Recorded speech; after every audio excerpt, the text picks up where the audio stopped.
They say an emperor's dynasty ends with a sword, or a rebellion, or a final desperate act of mercy. But this one ended long before that. On the night, a 12-year-old girl stood in the very halls her ancestors once ruled, and felt the palace walls recognize her. She had never been there. She had never seen the gilded pillars or the fading murals. And yet her footsteps fell in the exact places where forgotten emperors once walked, as if guided by memories that didn't belong to her. And when the council demanded to know whether the curse of her bloodline lived inside her, she didn't flinch. She simply looked up, calm and unafraid, and said, "I'm not haunted. I just remember things you were never brave enough to face." In that moment, every man in power realized the truth. The bloodline their emperor tried to destroy. It wasn't gone. It had finally awakened. There are stories in history that feel like warnings written in the margins of forgotten scrolls, tales not of war or conquest, but of the quiet unraveling of a man who believed that the greatest threat to his empire was his own blood.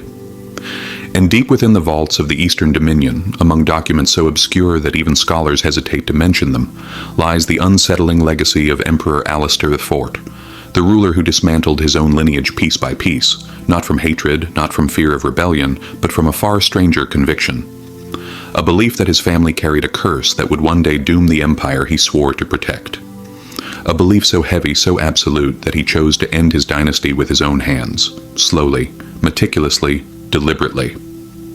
If you enjoy this dark histories, leave a like and subscribe.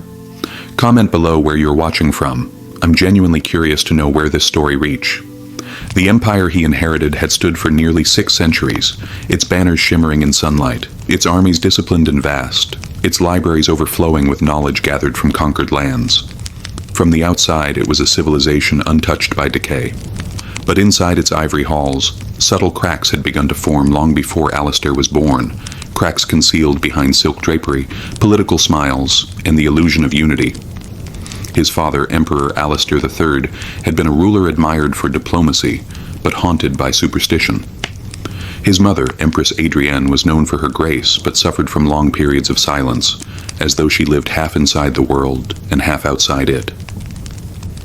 And then there was the brother Alistair never met, Adrian, the firstborn prince, whose name was spoken only in hushed tones.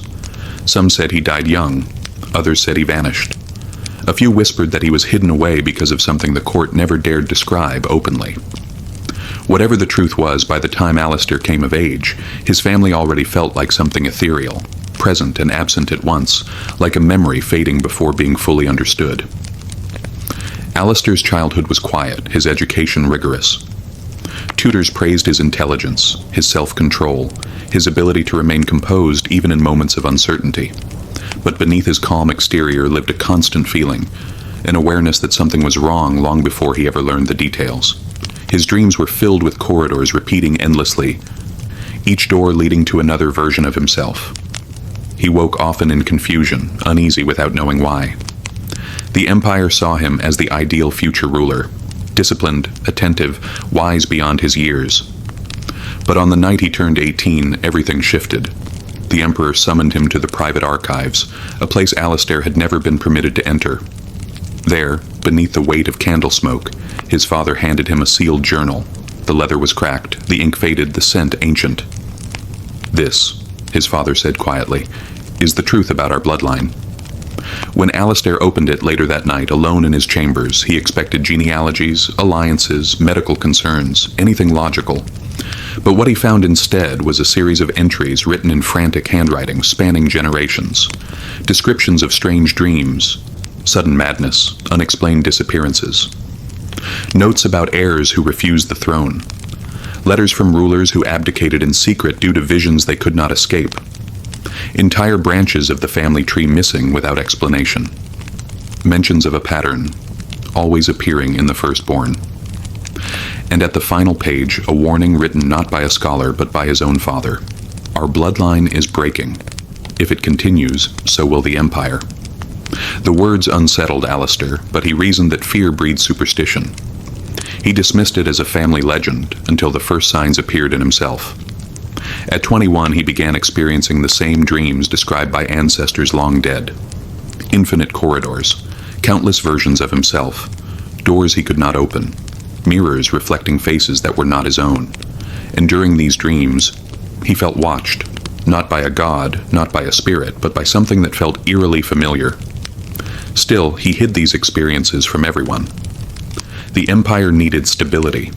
He was seen as the rational one, the successor who would lead them into a new era. Yet the more he tried to ignore the patterns described in the journal, the more they unfolded around him, quietly, subtly, infecting the palace like a silent fog. When his father died and the crown passed to him, Alistair was 24. His coronation was grand, his voice steady, his posture confident. No one saw the tremor in his fingers. No one sensed the dread beneath his ceremonial robes. No one knew that during the coronation he had looked into one of the great silver mirrors of the throne room and seen not his own reflection, but something older, something wrong, something smiling faintly. Over the next months, Alistair withdrew from public life, claiming he was focused on reforms. In truth, he spent every night reading the journal again and again, hunting for patterns.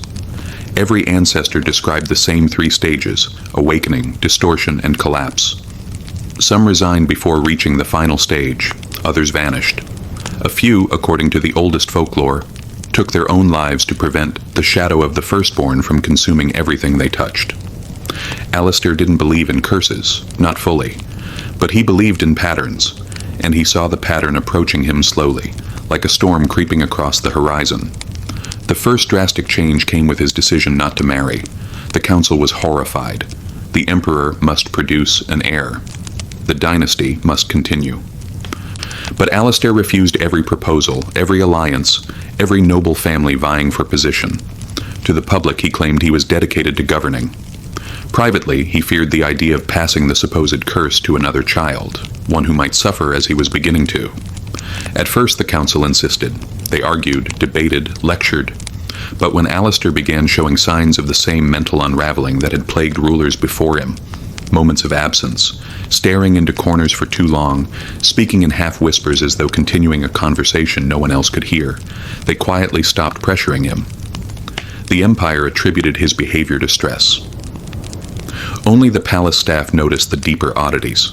The Emperor walking the halls late at night, touching the walls as though feeling for something hidden beneath them. The Emperor removing every mirror from his private chambers. The Emperor ordering all family portraits older than 2 generations locked away in sealed storage. Servants reported hearing him speak softly to someone in empty rooms, asking questions no human could answer. And yet, outwardly, he ruled with competence.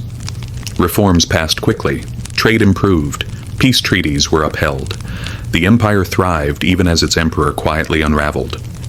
But behind his growing paranoia was a strange clarity, a belief that if he could not prevent the curse from taking him, he could prevent it from spreading. And that began the slow dismantling of his bloodline. He started by quietly dissolving claims. Distant relatives with potential